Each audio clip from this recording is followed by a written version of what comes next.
के सामने हम जीएस के एक मेजर पोर्शन इतिहास के बारे में आप लोगों से डिस्कस करेंगे। दोस्तों लेक्चर शुरू करने से पहले आप सभी लोगों से कुछ बातें करनी जरूरी है, आप सभी लोगों को कुछ बताना जरूरी है। दोस्तों सबसे बड़ी बात आप लोगों के माइंड में ये चल रही होगी कि ये लेक्चर, ये वीडियो जो है हम किस लेवल तक किस एग्जाम्स को कवर करेगा।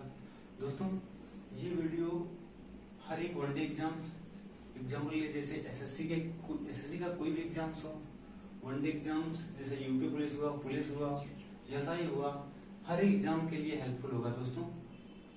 दोस्तों आप सभी लोगों को पता होगा कि इतिहास का एक अपना दायरा होता है और उसी दायरे में रहकर के हम लोगों को इतिहास को समझने और समझाने का काम करना होगा। दोस्तों चलिए आप सभी लोगों का टाइम वेस्ट ना करते हुए हम लोग इतिहास पढ़ना प्रारंभ करते हैं। दोस्तों जैसे कि आप लोग बोर्ड पर देख रहे होंगे, इतिहास बेसिकली दो शब्दों से मिलकर बना है, इति प्लस हास। दोस्तों इतिहास दो शब्दों से मिलकर बना है, इति प्लस हास। इति मीन्स जैसा कि आप लोग देख रहे हैं ऐसा, हास मीन्स काल, मतलब कि ऐसा काल। इतिहास ऐसा काल है जो पास्ट में घटित हुआ है और जिसके साक्ष्य हमें प्राप्त हैं। यानी कि ऐसा समय जो पास्ट में वास्तविक रूप में घटित हुआ हो और जिसके साक्ष्य हमें मिले हो, वो हमारे लिए इतिहास कहलाता है।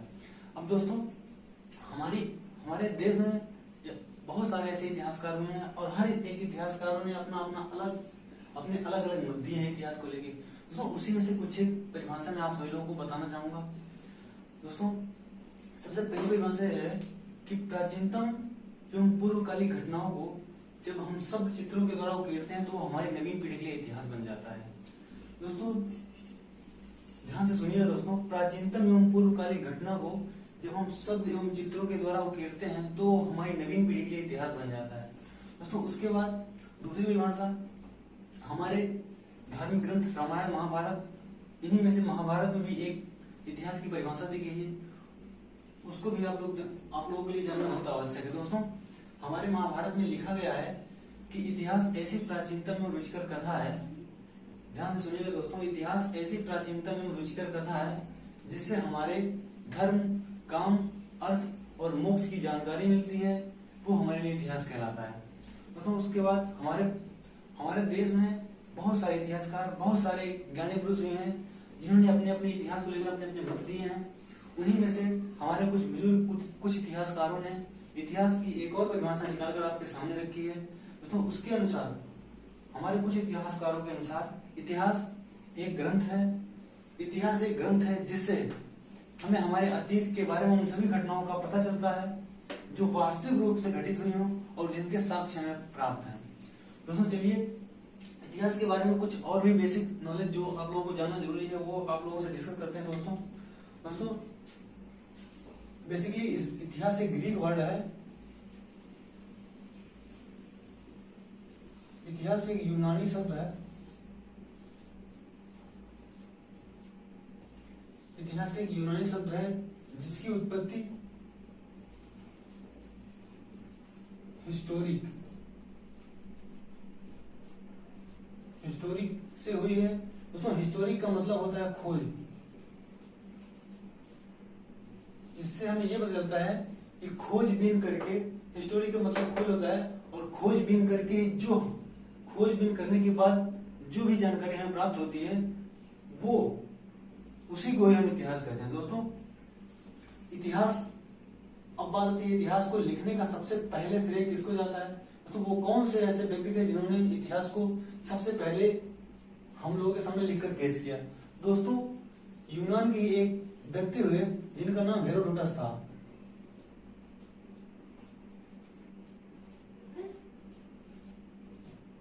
हेरोडोटस, इन्होंने ही अपनी एक बुक हिस्टोरिका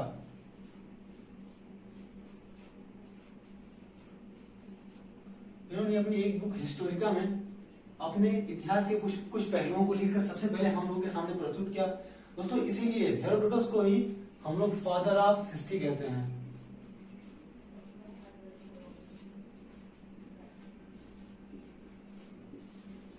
दोस्तों इसीलिए आप लोगों से एग्जाम में क्वेश्चन पूछ लिया जाता है कि who is the father of history. दोस्तों इतिहास के पिता कौन कहते हैं? तो सीधे सा मतलब है कि इतिहास के पिता हेरोडोटस को कहते हैं, क्योंकि सबसे पहले ही इतिहास के पहलुओं को लिखकर हम लोगों के सामने प्रस्तुत किसने किया था? हेरोडोटस ने अपनी बुक हिस्टोरिका में किया था। दोस्तों इतिहास एक ऐसा समय है जो वास्तविक रूप में घटित हुआ हो और जिसके साक्ष्य प्राप्त हैं। दोस्तों जैसे ही साक्ष्य की बात आती है तो साक्ष्य से सबसे पहले चलिए हम लोग जान लेते हैं कि इतिहास को जानने के कौन कौन से सोर्सेज हैं और कौन से सोर्सेज जिससे हमें हमारे इतिहास के बारे में जानकारी मिलती है। तो सबसे पहले सोर्सेज यानी कि स्रोत। तो सबसे पहला स्रोत है पुरातात्विक स्रोत।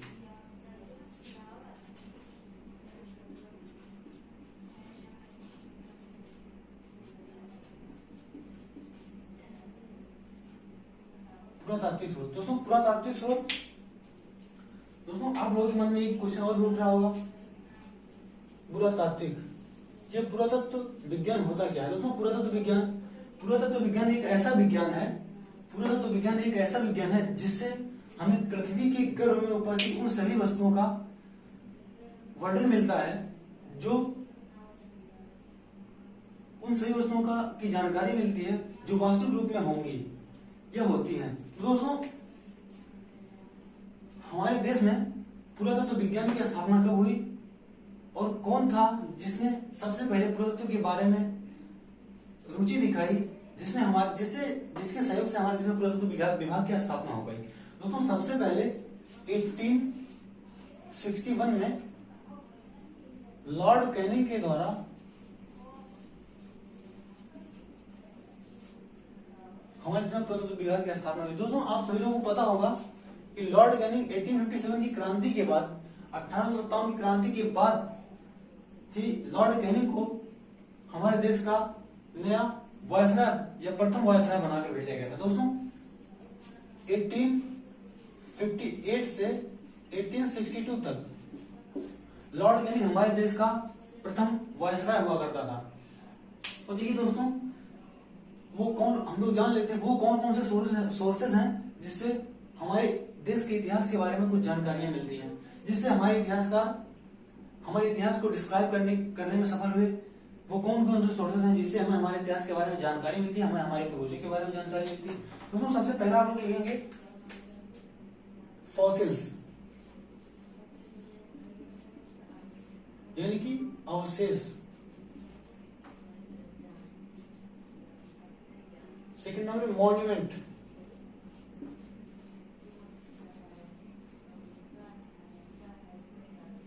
यानी कि अभिलेख।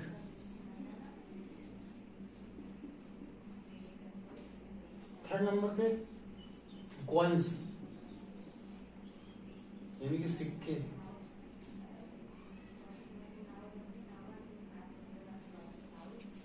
पहले नंबर पे फॉसिल्स, दूसरे नंबर पे फॉसिल्स, मॉन्यूमेंट, तीसरे नंबर पे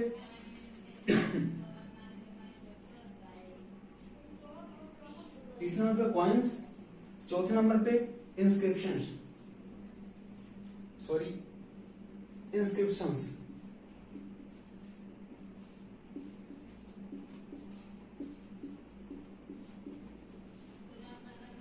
पहले नंबर पे फॉसिल्स, दूसरे नंबर पे इंस्क्रिप्शंस यानी कि अभिलेख, तीसरे नंबर पे कॉइन्स, चौथे नंबर पे मॉन्यूमेंट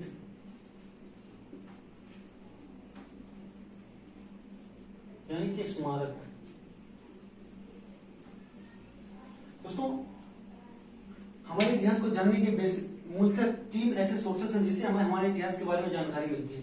सबसे पहला पुरातात्विक स्रोत। पुरातात्विक स्रोत में सबसे पहले फॉसिल्स यानी अवशेष, उसके बाद इंस्क्रिप्शंस यानी अभिलेख, तीसरे नंबर पर कॉइन्स यानी सिक्के, चौथे नंबर पर मॉन्यूमेंट यानी स्मारक।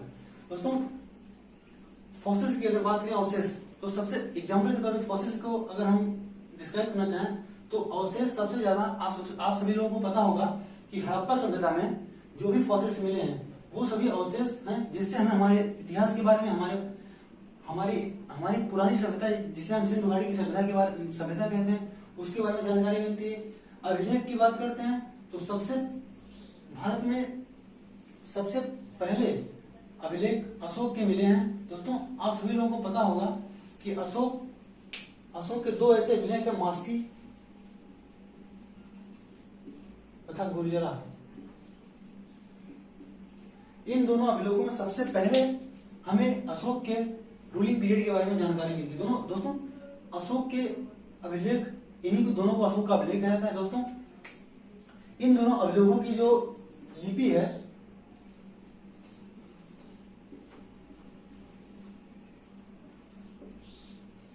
ब्राह्मी एवं खरोष्ठी। दोस्तों ब्राह्मी लिपि तो सिंपली जैसे हम लोग बाएं से दाएं लिखते हैं उसी प्रकार से लिखी जाती है, लेकिन ये खरोष्ठी लिपि है, ये एक फारसी लिपि है। दोस्तों इसकी एक प्रॉपर्टी होती है, कभी कभी यहाँ से क्वेश्चन पूछ लिया था आप सभी लोगों से कि खरोष्ठी लिपि एक फारसी लिपि है जो उर्दू की तरह दाएं से बाएं लिखी जाती है। दोस्तों ये उल्टी लिखी जाती है। दोस्तों यही इसी के बारे में आप सभी लोगों से कभी कभी एग्जाम्स में क्वेश्चन पूछ जाते हैं। दोस्तों कुछ इतिहासकारों का मानना है खरोष्ठी लिपि गधे के खुर से लिखी जाने वाली लिपि थी। दोस्तों क्योंकि इसकी खरोष्ठी लिपि इतनी बेकार थी कि इसको पढ़ना बहुत ही मुश्किल काम था। लेकिन दोस्तों आप सभी को पता होगी कि 1837 में 1837 में जेम्स प्रिंसेप जो कि ब्रिटिश ईस्ट इंडिया कंपनी का एक एम्प्लॉयमेंट था, जिसको इंग्लैंड से यहाँ पर कंपनी का शासन चलाने के लिए भेजा गया था। दोस्तों उसने सबसे पहले मास्की तथा गुर्जरा अभिलेख को पढ़ने में सफलता पाई 1837 में। उसी ने इन अभिलेखों को पढ़कर ये हमें जानकारी दी कि इतिहास में एक ऐसा शासक जिसे अशोक के नाम से जाना जाता है बहुत ही प्रसिद्ध शासक हुआ। दोस्तों नंबर 3 पे कॉइन्स, सिक्के। आप सभी लोगों को पता होगा कि गुप्त वंश का एक सबसे प्रतापी शासक, सबसे महान शासक समुद्रगुप्त हुआ,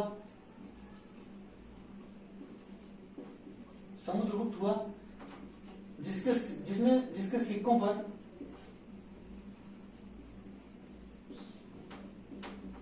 बीड़ा बजाते हुए दिखाया गया। तो समुद्रगुप्त हुआ जिसके सिक्कों पर हमें बीड़ा बजाते हुए दिखाया गया। दोस्तों हम लोगों को पता चलता है कि इसी से हम लोगों को पता चलता है कि हमारे जो पूर्वज थे वो सिक्कों का प्रचलन था हमारे पूर्वजों के द्वारा। और सबसे बड़ी बात हम लोगों को ये भी पता चला कि हमारा सबसे जो प्राचीन वाद्य यंत्र बीड़ा था उसके बारे में भी हमें जानकारी मिली। दोस्तों समुद्रगुप्त को ही अपने सिक्कों पर बीड़ा बजाते हुए दिखाया गया था, इसलिए हमारे पूर्वजों के हमारे इतिहासकारों के द्वारा यह अनुमान लगाया गया कि सबसे प्राचीनतम जो वाद्य यंत्र है हमारे भारत का वो बीड़ा है। दोस्तों उसके बाद स्मारकों की बात करें तो दोस्तों स्मारक के अंतर्गत बहुत सारी बिल्डिंग है जो हमारी ऐतिहासिक हैं। जैसे कि एग्जांपल के तौर पर हम लोग बात करते हैं आगरा का ताजमहल हुआ, दिल्ली का लाल किला हुआ, फतेहपुर सीकरी का बुलंद दरवाजा और कुतुब मीनार आदि ऐसे बहुत सारी जो स्मारक बिल्डिंग है जो ऐतिहासिक काल में बनाई गई थी वो सभी इसके अंतर्गत आए हैं। दोस्तों दूसरे नंबर पर हम लोग बात करना चाहें, सेकंड नंबर के जो सोर्सेस हैं जिससे हमें इतिहास के बारे में जानकारी मिलती है वो है साहित्यिक स्रोत।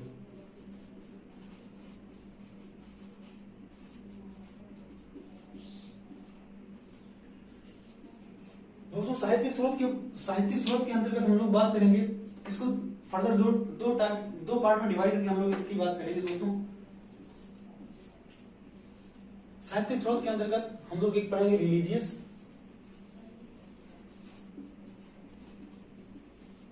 और दूसरा नॉन रिलीजियस।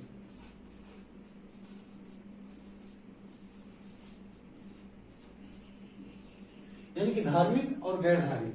दोस्तों साहित्यिक स्रोत से अभिप्राय इस बात से है कि उस समय की जितनी भी सारी ऐसी बुकें हैं, पुस्तकें हैं जिससे हमें हमारे इतिहास के बारे में जानकारी मिलती है वो सभी हम साहित्यिक स्रोत के अंतर्गत लिखेंगे। उसमें भी दो प्रकार के साहित्यिक स्रोत हैं। एक धार्मिक, ऐसी पुस्तकें जो धर्म से रिलेटेड है और उससे हमें हमारे इतिहास के बारे में जानकारी मिलती है, वो हमारे लिए धार्मिक साहित्यिक स्रोत हैं। उसके बाद दोस्तों धार्मिक साहित्यिक स्रोत के अंतर्गत हमें एन नंबर्स की बुक्स मिलती हैं, जैसे रामायण हुआ, महाभारत हुआ, वेदास हुआ, हमारे चारों वेद ऋग्वेद, सामवेद, यजुर्वेद, अथर्ववेद, पुराण हुए, उपनिषद हुए आदि ऐसे बहुत सारी बुकें हैं जिससे हमें हमारे इतिहास के बारे में कुछ कुछ जानकारियां मिलती हैं दोस्तों उसके बाद नॉन रिलीजियस में, नॉन रिलीजियस गैर धार्मिक उस समय की जो ऐसी फेमस बुक है, जैसे एग्जाम्पल के तौर पर हम लोग जानना चाहें तो चाणक्य का अर्थशास्त्र, मेगस्थनीज की इंडिका, चाणक्य का अर्थशास्त्र, मेगस्थनीज की इंडिका, विष्णु शर्मा का पंचतंत्र, कालिदास का अभिज्ञान शकुंतलम, पृथ्वीराज रासो के चंद्रवरदाई आदि ऐसे बहुत सारी साहित्यिक रचनाएं हैं जिससे हमें हमारे इतिहास के बारे में जानकारी मिलती है दोस्तों। क्योंकि साहित्यिक स्रोत और पुरातात्विक स्रोत, इन दोनों स्रोतों से हमारे इतिहास के बारे में बहुत कम ही जानकारियां मिल पाती है दोस्तों। हमारे इतिहास को जानने के बहुत कम सोर्सेज ऐसे हैं जिससे हमें हमारे इतिहास के बारे में जानकारी मिल सके। पुरातात्विक स्रोत और साहित्यिक स्रोत ऐसे बहुत कम अवशेष हैं जिससे हमें हमारे इतिहास के बारे में जानकारी मिलती है। तो सबसे ज्यादा जो तीसरे नंबर का है विदेशी यात्रियों का विवरण, फॉरेन ट्रेवलर्स।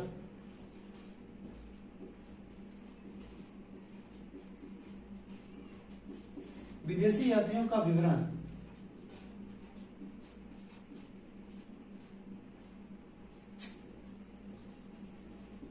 दोस्तों, आप सभी लोगों को पता होगा कि टाइम टू टाइम हमारे देश में ऐसे बहुत से प्रतापी शासक हैं जिनके समय में बहुत सारे फॉरेन ट्रेवलर्स जो हमारे भारत में आए और कुछ समय हमारे देश में रहकर, हमारे भारत देश में रह करके हमारे इंडियन कल्चर्स का बहुत डीपली अध्ययन किया। हमारे भारत देश की बहुत ऐसी जगह हैं जहां पर उन्होंने घूमा और हमारे इतिहास की सिविलाइजेशन के बारे में जानकारी ली, और कुछ समय बाद जो अपने कंट्री में जाकर हमारे भारत देश के कल्चर और संस्कृति के बहुत बढ़ चढ़कर बखान किया दोस्तों। तो उन्हीं में से कुछ एक ऐसे विदेशी यात्री हैं, जैसे नंबर 1 पर गुप्त वंश का सबसे प्रतापी शासक चंद्रगुप्त विक्रमादित्य के शासनकाल में फाहियान नामक एक यात्री आया था, जिसने जो चीन से आया हुआ था, उसने हमारे देश में रह करके काफी समय तक हमारे देश में रहा और हमारे देश की सभ्यता का काफी गहन अध्ययन किया। इवन उसने हमारे देश का सबसे प्राचीनतम विश्वविद्यालय नालंदा विश्वविद्यालय, उसमें भी अध्ययनरत था। तो उसने लगभग 20 साल तक फाहियान हमारे देश में रहकर हमारे देश की सभ्यता के बारे में जाना, पढ़ा, समझा, और उसके बाद अपने देश वापस लौटकर हमारे देश की संस्कृति के बारे में बहुत बढ़ चढ़कर बखान किया दोस्तों। उसके बाद दूसरे नंबर पर आप सभी लोगों को पता होगा कि कन्नौज का एक शासक, सबसे महानतम शासक हर्षवर्धन होगा। उसके समय में वैनसांग नामक चीनी यात्री भी हमारे देश में आया और हमारे देश के इतिहास के बारे में जानकारियां एकत्रित की। बहुत कुछ उन्होंने हमें हमारे इतिहास के बारे में बताया। उसने एक सीयू की नाम पुस्तक लिखकर हमारे इतिहास के बारे में बहुत सारी जानकारियां दी दोस्तों। आप सभी लोगों को पता होगा कि दिल्ली सल्तनत में जब हमारे भारतीय इतिहास में जब दिल्ली सल्तनत चल रही थी, और दिल्ली सल्तनत में भी जब जोना खान नाम का एक शासक, जिसे मोहम्मद बिन तुगलक के नाम से भी जाना जाता है, वो जब शासन कर रहा था दोस्तों, तब उसी के शासनकाल में एक अफ्रीकी यात्री मोरक्को से हमारे देश में, हमारे भारत देश में आया, जिसका नाम इब्न बतूता था। इब्न बतूते ने अपनी एक पुस्तक रहला में लिखता है कि हमारे भारत और अफ्रीकी जो व्यापार संबंध है उसके बारे में बताता है, और हमारे इंडियन कल्चर्स के बारे में बढ़ चढ़कर बखान किया दोस्तों। तो ये सारे विदेशी यात्रियों के यात्रा विवरण थे दोस्तों। अभी आगे चलकर हम लोग इन सभी के बारे में डीपली अध्ययन करेंगे। आगे चलकर दोस्तों जब इन लोगों का टाइम पीरियड आएगा तो हम लोग बहुत डीपली अध्ययन करेंगे। अभी तो हम आप लोगों के सामने बस ऐसे ही बता रहे हैं कि हमें कौन कौन से हमारे इतिहास को जानने के सोर्सेस हैं, कैसे कैसे हमारे इतिहास के बारे में हमें जानकारियां मिलती हैं। तो दोस्तों ये रहे हमारे इतिहास को जानने के सबसे सोर्सेस। दोस्तों एक बार रिवीजन कर लेते हैं दोस्तों। इतिहास ऐसा काल, इतिहास दो शब्दों से मिलकर बना है, इति प्लस ऐसा काल जो वास्तविक रूप में हमारे इतिहास में घटित हुआ हो और जिसके हमें सोर्सेस मिले हो, उसे हम इतिहास कहते हैं दोस्तों। उसके बाद इतिहास शब्द की उत्पत्ति एक यूनानी शब्द हिस्टोरिक से हुई है।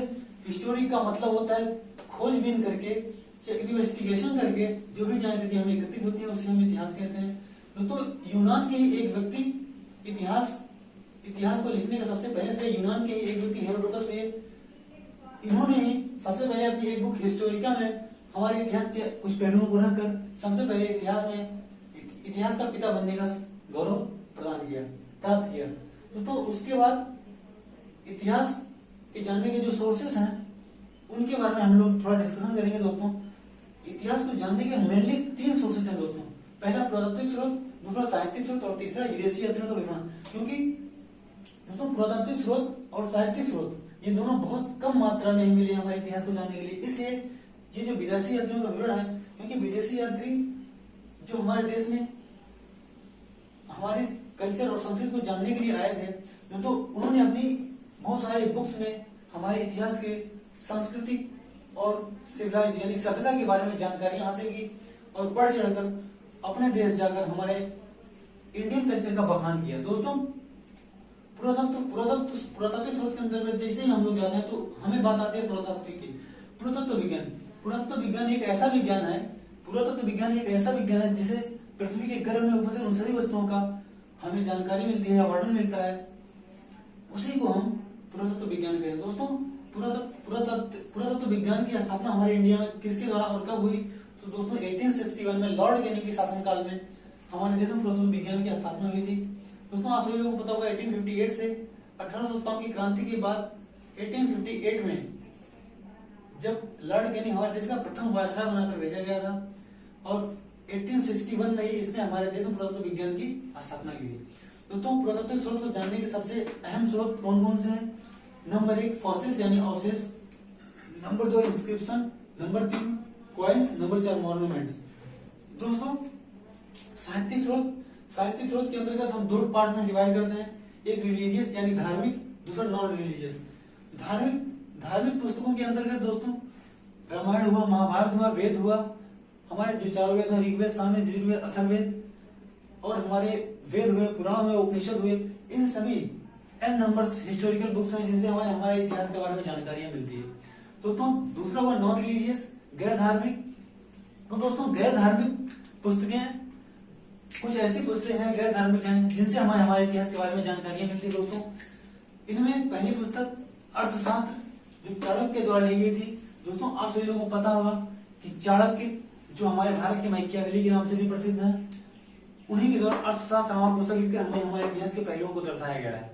दोस्तों हमारे इतिहास के बारे में राजनीति कैसे चलाई जानी है, उन सभी के बारे में हमें अर्थशास्त्र से जानकारी मिलती है। दोस्तों उसके बाद विष्णु शर्मा का पंचतंत्र। दोस्तों विष्णु शर्मा के द्वारा पंचतंत्र की रचना करके हमारे इतिहास के कुछ पहलुओं को दर्शाया गया है। दोस्तों इसमें इसकी एक और भी प्रॉपर्टी है। दोस्तों पंचतंत्र एक ऐसी बुक है जो बाइबिल के बाद सेकंड नंबर पर सबसे फेमस, दोस्तों सबसे ज्यादा फेमस बुक बाइबिल के बाद पंचतंत्र ही है। दोस्तों उसके बाद मेगास्थनीज ने इंडिका नामक पुस्तक लिखकर हमारे इतिहास के कुछ पहलुओं को दर्शाया है। दोस्तों आप सभी लोगों को पता होगा मेगास्थनीज जो कि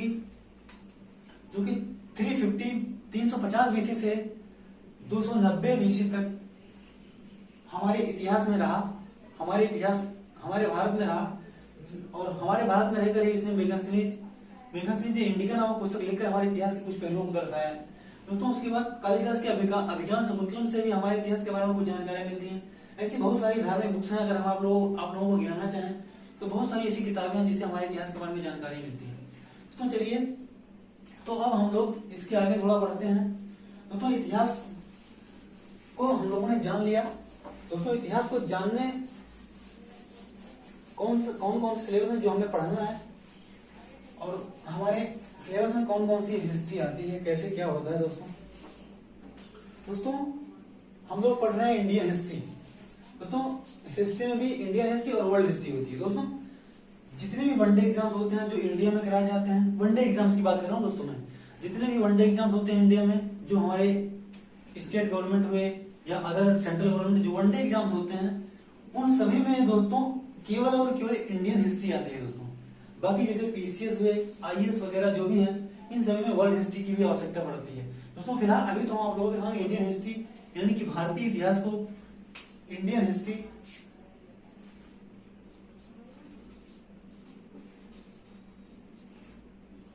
यानी कि भारतीय इतिहास प्रारंभ करने जा रहे हैं। दोस्तों चलिए अपना सिलेबस देखते हैं हम। दोस्तों इतिहास को पढ़ने के लिए सबसे इतिहास आप सभी लोगों को पता होगा दोस्तों कि इतिहास एक बहुत लंबा टाइम पीरियड है। दोस्तों दोस्तों इतिहास को पढ़ना बहुत ही इंटरेस्टिंग है दोस्तों, अगर आप अच्छे से इसको पढ़ा जाए। दोस्तों इतिहास को हम लोग फर्दर 3 पार्ट में डिवाइड करके पढ़ते हैं दोस्तों। सबसे पहला दोस्तों प्राचीन भारत, एंशियंट इंडिया,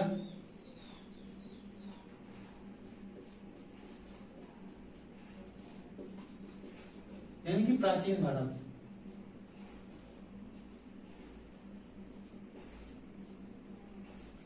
दोस्तों दूसरा हुआ मध्यकालीन भारत यानी मेडिवल इंडिया,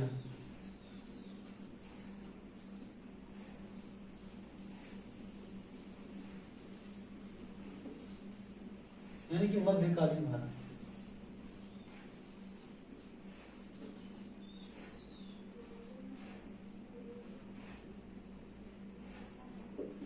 तो तीसरा हुआ आधुनिक भारत,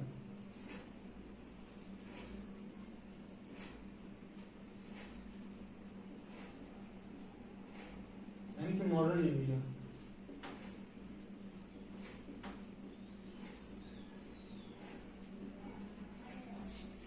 दोस्तों इतिहास को हम मेनली 3 पार्ट में डिवाइड करके पढ़ते हैं दोस्तों, ancient India, middle India and modern India. दोस्तों इन सभी में भी आप सभी लोगों को पता होगा कि जो एंशिएंट इंडिया है इसका कार्यकाल बहुत ही अधिक है दोस्तों, सबसे ज्यादा टाइम पीरियड इसी इंडिया का है। तो प्राचीन भारत को भी हम फर्दर 3 पार्ट में डिवाइड करते हैं दोस्तों, फर्दर 3 पार्ट में इन लोगों को हम डिवाइड करते हैं दोस्तों प्राचीन भारत को।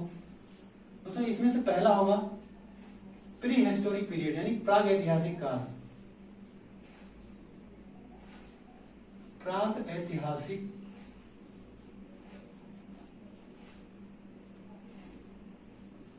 यानी कि pre historic period. Second number पे होगा दोस्तों प्रोटो हिस्टोरिक पीरियड, यानी कि आद्य ऐतिहासिक काल।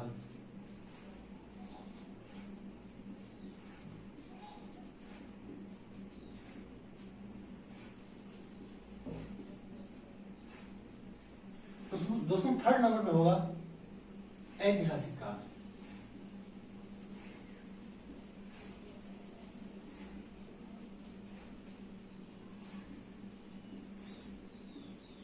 दोस्तों आप सभी लोगों को पता होगा कि हमारे जो इंडिया का जो डिवाइडेशन है 3 पार्ट्स में है, ancient India, middle India and modern India. दोस्तों आप सभी लोगों को पता होगा कि जो एंशिएंट इंडिया का टाइम पीरियड है वो सबसे अधिक है। दोस्तों इसको पढ़ने के लिए हम फर्दर इसको 3 पार्ट्स में डिवाइड करते हैं दोस्तों, प्राग ऐतिहासिक काल, आद्य ऐतिहासिक काल एंड ऐतिहासिक काल, pro historic period, proto historic period and historic period. दोस्तों ऐतिहासिक काल किसी के दोस्तों, ऐतिहासिक काल वह काल है जिसमें हमें हमारा मानव यानी मनुष्य ना लिख सकता था ना पढ़ सकता था। दोस्तों प्रो हिस्टोरिक पीरियड को जानने के लिए हमें कोई भी ऐसे अवशेष नहीं मिले हैं जिसके बारे में हमें जानकारियां मिली। दोस्तों केवल प्रो हिस्टोरिक पीरियड को जानने के लिए हमें केवल पत्थरों इत्यादि के आधार पर हमें प्रो हिस्टोरिक पीरियड को डिवाइड किया है दोस्तों।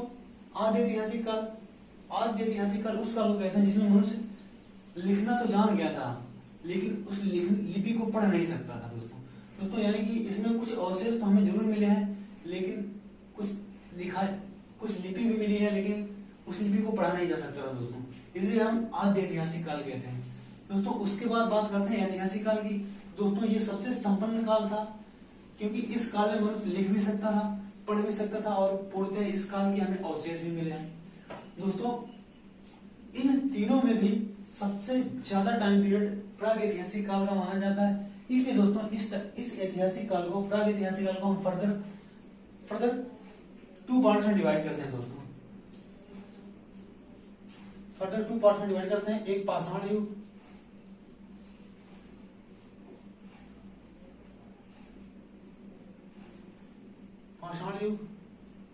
और सेकंड नंबर पे कांस्य युग या ताम्र युग।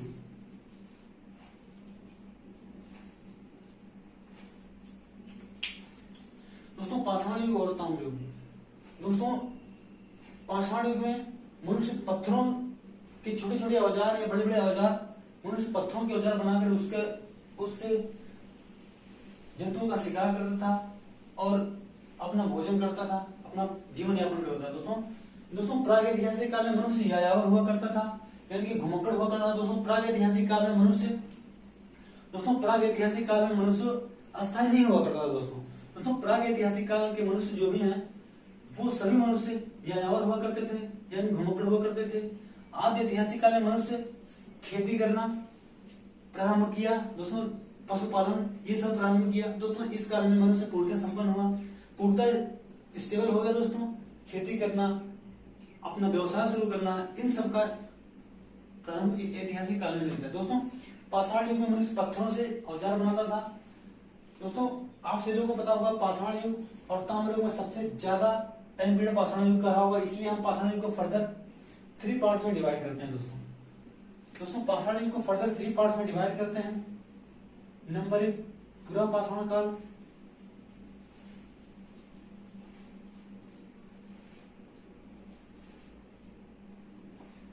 दोस्तों पूरा पाषाण काल। नंबर 2 मध्य पाषाण काल,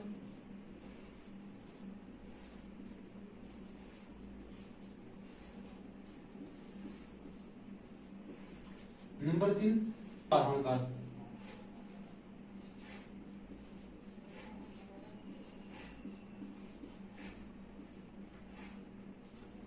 दोस्तों पाषाण युग को हम तीन युगों में डिवाइड करते हैं, पूरा पाषाण काल, मध्य पाषाण काल और नव पाषाण काल।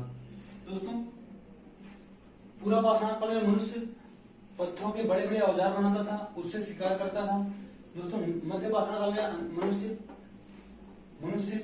पत्थरों के छोटे छोटे औजार बनाकर जंतु का शिकार करता था, क्योंकि मनुष्य पत्थरों के छोटे छोटे औजार बनाकर शिकार करता था, इसलिए थोड़ी बहुत सुगमता इनके जीवन में। दोस्तों नव पाषाण काल में मनुष्य पत्थरों को जलाकर औजार, पत्थरों को रगड़कर औजार बना, पत्थरों को रगड़कर दोस्तों आग को उत्पन्न करने में सहायता प्राप्त की दोस्तों। पहिए का आविष्कार भी नव पाषाण काल में माना जाता है दोस्तों। इन पूरा पाषाण काल और मध्य पाषाण काल में मनुष्य पत्थरों के औजार, कुल्हाड़ी वगैरह जो भी बनाने का सब प्रचलन प्रारंभ हो गया था दोस्तों। आद्य ऐतिहासिक काल को हम कांस्य युग यानी कि ब्रॉन्ज एज भी कहते हैं।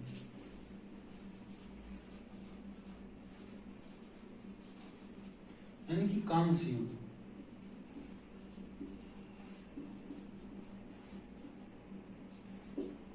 और ऐतिहासिक काल को हम आयरन एज कहते हैं।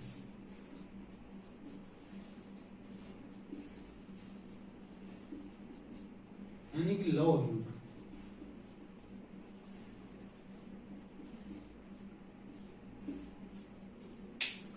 दोस्तों आप सभी लोगों को पता होगा कि इंडिया में सबसे पहले लोहे का आविष्कार 1100 BC में अतरंजी खेड़ा में हुआ था दोस्तों। 1100 BC में। ये क्वेश्चन आप लोगों से अक्सर पूछ लिया जाता है कि लोहे का आविष्कार कब हुआ। तो दोस्तों लोहे का आविष्कार 1100 BC में हुआ था। जो आज पटना है उसी को पहले मगध के नाम से भी जाना जाता था। तो दोस्तों वहीं पर एक जगह अतरंजी खेड़ा के नाम से प्रसिद्ध है, वहीं पर हमें इतिहास में सबसे पहले लोहे के साक्ष्य मिले थे दोस्तों।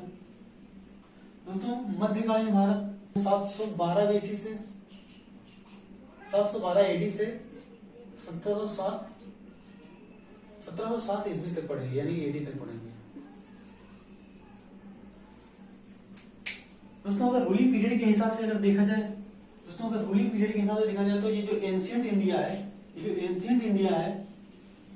इंडिया को हम लोग हिंदू रूल कहेंगे। हिंदू रूलर यानी कि जितने भी एंशिएंट इंडिया का जितना भी टाइम पीरियड रहा, उन सभी में हमारे जो हिंदू शासक में वे शासन किए हैं। और मिडिवल इंडिया की अगर बात करें तो मिडिवल इंडिया में हमारे जितने भी मुस्लिम रूलर हुए हैं, मुस्लिम रूलर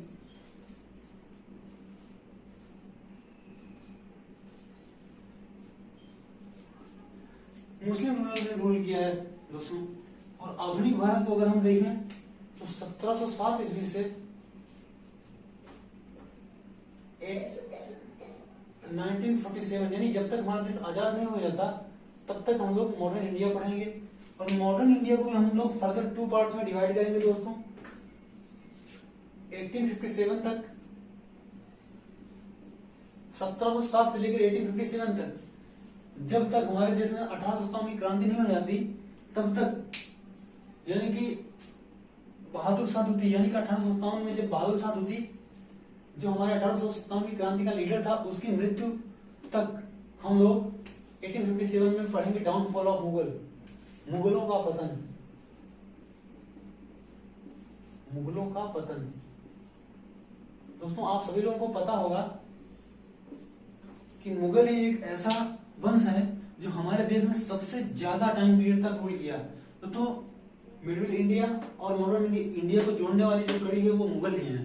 दोस्तों मुगलों ने हमारे देश पर लगभग 300 वर्ष तक शासन किया। दोस्तों हमारे देश में जितनी भी डायनेस्टीज हुई हैं उन सभी में सबसे ज्यादा टाइम पीरियड तक हमारे भारत पर शासन इन मुगलों ने किया है।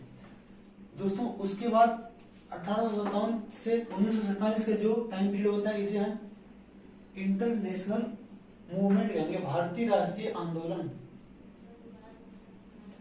भारतीय राष्ट्रीय आंदोलन।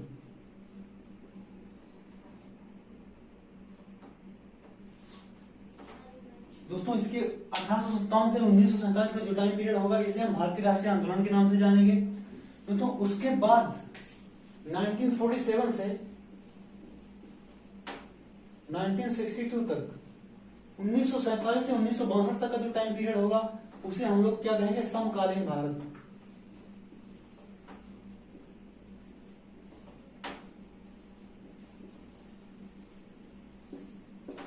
दोस्तों आप सभी लोगों को पता होगा कि 1947 में जब हमारा देश आजाद हुआ था उसके बाद हमारे देश के पहले प्राइम मिनिस्टर बने थे पंडित जवाहरलाल नेहरू। और पंडित जवाहरलाल नेहरू 1964 होगा यहाँ पे, 1964 तक। दोस्तों आप सभी लोगों को पता होगा कि जब हमारा देश 1947 में आजाद हुआ था तब से हमारे देश के first prime minister Pandit Jawaharlal Nehru हुए थे। और 1964 में पंडित जवाहरलाल नेहरू की मृत्यु तक जो भी हमारे देश में हुआ वो सब हम लोग समकालीन भारत के अंतर्गत पढ़ेंगे। दोस्तों अब चलिए आप लोगों को एक छोटी सी जानकारी दे देते हैं। ये एडी और बीसी के बारे में थोड़ी सी जानकारी आप लोगों को दे दिया जाए। दोस्तों एडी से अभिप्राय एनो डोमिनी, यानी कि एडी का फुल फॉर्म क्या होता है। दोस्तों एडी का फुल फॉर्म होता है एनो डोमिनी।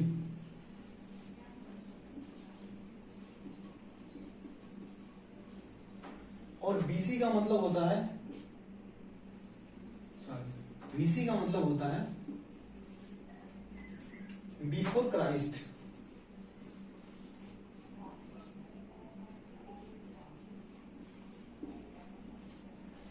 एडी का मतलब एनो डोमिनी, बीसी का मतलब बिफोर क्राइस्ट। दोस्तों एनो डोमिनी, ये जो एनो डोमिनी शब्द है ये एक लैटिन शब्द है। ये जो एनो डोमिनी है एक लैटिन शब्द है जिसका मतलब होता है कि भगवान ईसा के जन्म के बाद, भगवान ईसा के जन्म के बाद का जो टाइम पीरियड होगा वो एनो डोमिनी यानी एडी के नाम से फेमस होगा। एडी उसको हम एडी के नाम से जानेंगे, एनो डोमिनी यानी कि भगवान ईसा के जन्म के बाद का जो टाइम पीरियड होगा। दोस्तों आप सभी लोगों को पता होगा, एक टाइम लाइन बनाते हैं आपको समझने के लिए। दोस्तों मान लीजिए यहाँ पर इस जगह पर ईसा मसीह जी का जन्म होता है, ठीक, ईसा मसीह जी का जन्म होता है। तो हमारे जो पूर्वज थे ये जो हमारे इतिहासकार थे उन्होंने इसको एक एडी माना, एक एडी। दोस्तों इसके बाद का जो टाइम पीरियड होगा वो 1 एडी, 2 एडी, 10 एडी ऐसे जाएगा। और दोस्तों जो ईसा मसीह के जन्म के पहले यानी बीसी होगा, बिफोर क्राइस्ट होगा, वो इधर से चलेगा, उल्टा चलेगा। 1, 2 एडी, 3 एडी, 10 एडी। तो इस प्रकार से चलेगा। दोस्तों सॉरी बीसी होगा ये, सॉरी दोस्तों बीसी होगा ये।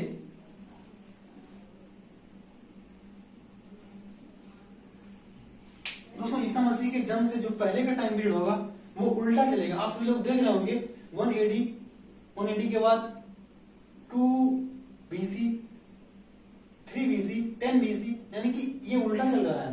और दोस्तों ईसा मसीह के जन्म के बाद का जो टाइम पीरियड होगा वो 1 AD, 2 AD, 10 AD dot dot ऐसे चलेगा। दोस्तों दोस्तों तो सबसे ज्यादा कंफ्यूजन की बात यही होती है दोस्तों, एडी से जो पहले का टाइम पीरियड होगा वो उल्टा चलेगा दोस्तों वो उल्टा चलेगा।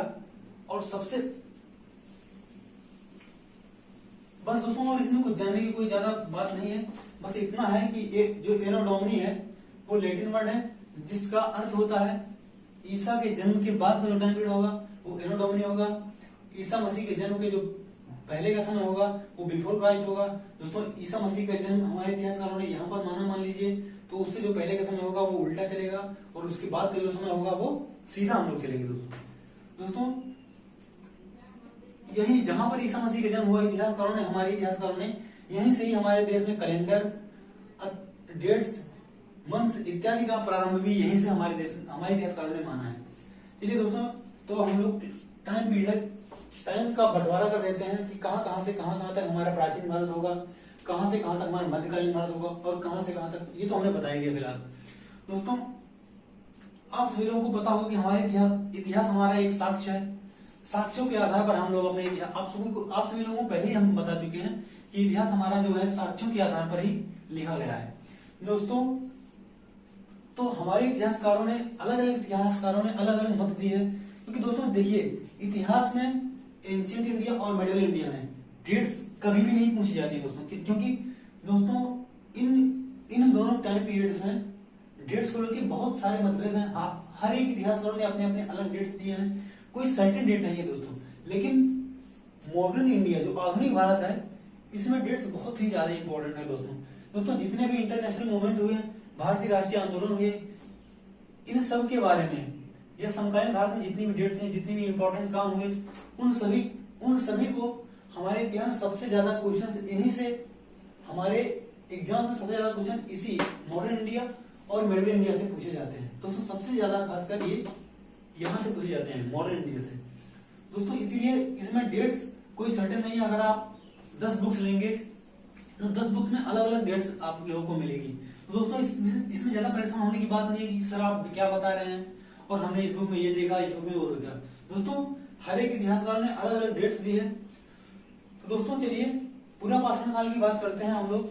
तो पूरा पाषाण काल अननोन टाइम से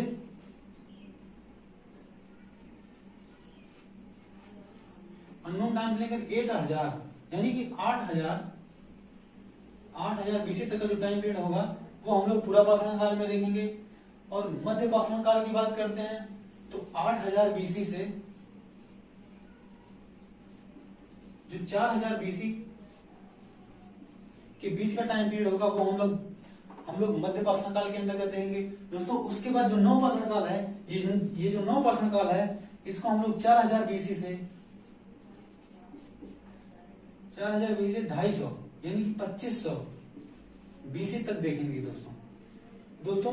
और ये जो ताम्र युग है, दोस्तों, ताम्र युग को हम 3000 से 2000 बीसी के अंतर्गत देखेंगे दोस्तों। उसके बाद ऐतिहासिक काल के अंतर्गत हम लोगों को 2 सिविलाइजेशन पढ़नी पड़ेगी दोस्तों। आद्य ऐतिहासिक काल में हम लोग 2 सिविलाइजेशन पढ़ेंगे। सबसे पहला सिंधु घाटी की सभ्यता,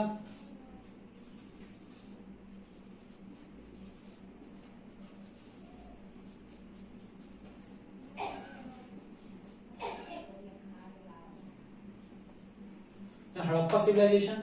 और सेकंड नंबर पे दोस्तों हम लोग देखेंगे वैदिक सिविलाइजेशन यानी कि वैदिक सभ्यता।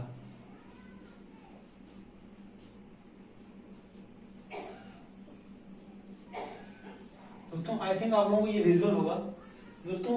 पहला हम लोग पढ़ेंगे हड़प्पा सभ्यता यानी सिंधु घाटी की सभ्यता, दूसरा वैदिक सभ्यता दोस्तों। हड़प्पा, इसके बाद 250 बीसी से हड़प्पा सभ्यता का जो टाइम पीरियड होगा वो 250 बीसी से 1750 बीसी। उसके बाद दोस्तों सिंधु घाटी की सभ्यता का जो टाइम पीरियड हमारे इतिहासकारों ने माना है, सबसे अप्रोप्रिएट जो टाइम पीरियड हम आप लोगों को लिखा रहे हैं दोस्तों, सबसे मान्य मत जो है वो हम आप लोगों को ये दिखा रहे हैं। जो डेट्स का सबसे मान्य मत है दोस्तों, सिंधु घाटी की सभ्यता का जो टाइम पीरियड 250 बीसी से 1750 BC तक। और वैदिक सभ्यता का जो टाइम पीरियड है दोस्तों वो 1500 BC से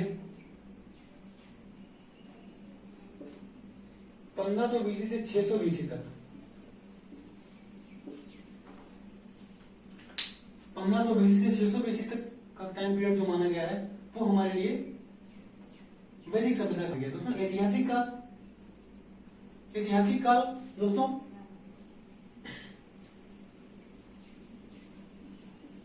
600 BC से 712 AD तक का जो टाइम पीरियड है, 600 BC से 712 AD तक का जो टाइम पीरियड है वो हमारे लिए ऐतिहासिक काल माना जाता है। दोस्तों ये रहा हम लोगों का टाइम, ये जो टाइम डिवाइडेशन है दोस्तों, ये सबसे ऑथेंटिक टाइम पीरियड है जिसमें हम लोगों ने अपने इतिहास को बांटा है। दोस्तों आप सभी लोगों को पता होगा कि जो सबसे ज्यादा क्वेश्चन होते हैं ये middle India and modern India से उठते हैं दोस्तों। इसीलिए दोस्तों चलिए हम लोग आज से ये मिडिल इंडिया मध्यकालीन भारत का प्रारंभ करते हैं, क्योंकि दोस्तों एंशिएंट इंडिया से मात्र एक या दो क्वेश्चन, एक से कभी कभी एक भी क्वेश्चन नहीं आते, ये बहुत हद तो एक क्वेश्चन आते हैं दोस्तों। और मॉडर्न इंडिया मिडिल इंडिया से लगभग 3 से 4 क्वेश्चन हमारे पेपर में देखने को मिलता है। दोस्तों चलिए तो हम लोग मिडिल इंडिया का प्रारंभ करते हैं दोस्तों।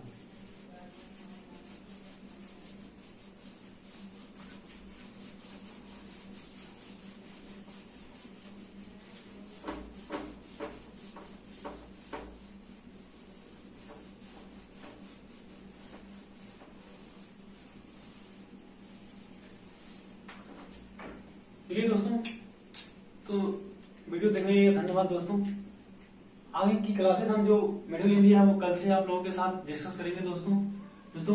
अगर ये वीडियो आप लोगों को पसंद आया तो दोस्तों वीडियो को लाइक करना, शेयर करना और सब्सक्राइब कर देना दोस्तों। धन्यवाद दोस्तों।